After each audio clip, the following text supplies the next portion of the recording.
Hello mga kanika and pets! Nagtitinda nga pala kami ng gamit sa bahay, part-time affiliate marketer, content creator, at pinapasok ang vlogging. Loaded delivery for today's video.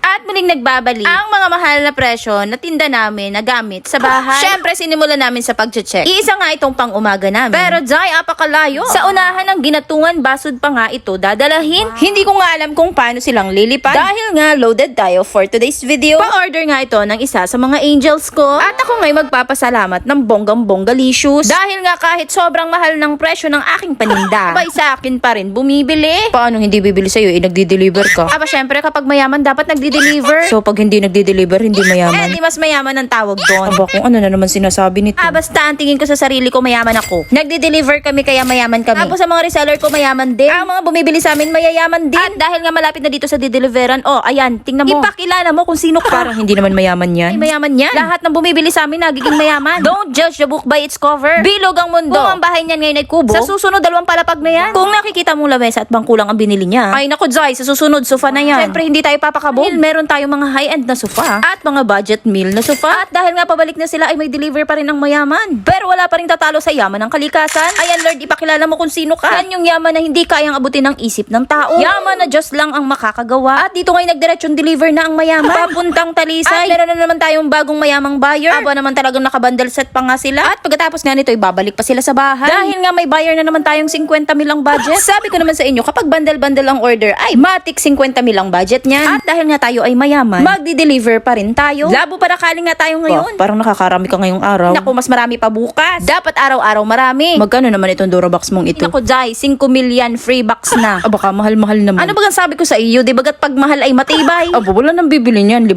2 sakong bigas na. Ay, bakit naman ikukumpara mo sa bigas? Hindi naman yan na isasaing. Dapat dito sa video ay mahal ang ating paninda. Kapag mura, sasabihin hindi yan matibay. O ay di napahiya pa tayo. Tuturuan kita magbenta ha. Dapat lahat ng tinda mo mahal. Piliin mong maging kamahal-mahal ka kaysa minumura ka.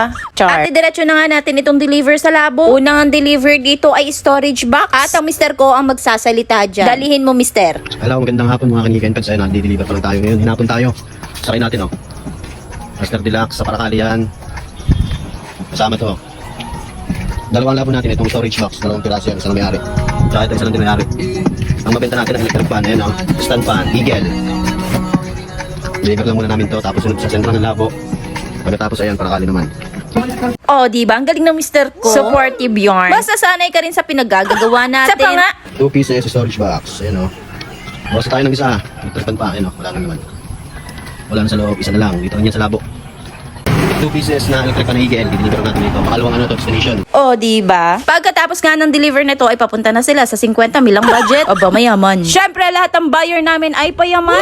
Bukas makalawa, 10 na ang order niya. Ulit-ulit lang yan ang bili kahit mahal ang paninda namin. Aba, uso pa lang ngayon ang mahal. Matagal na yung uso, Zay. Kailangan malaki ang tubo para speed ang pagyaman. Char. At malapit na nga sila dito kay madam. Kita mo naman. Nakikita mo naman. Hindi na kailangan pang magsalita. Alam mo na yan. Ay, naku, ayoko magpasalamat sa ganitong mga buyer. Inuubos niyo lang yung paninda namin. Ang lagay kayo yung may paninda tapos kami laging paubos. Aba, ayaw ko nun. Ayaw ko nang tigilan ang pag-deliver. Bago ko nga sabihin na sayang ko na naman ang oras nyo. Teka, nakita ko, nagsasalita pa yung asawa ko. Sige, mister, dalihin mo. Basta tayo mag-deliver, wala nang laman. Tapos lang dito sa Nalubatib. Tumigil kami ang ganda ng view yun.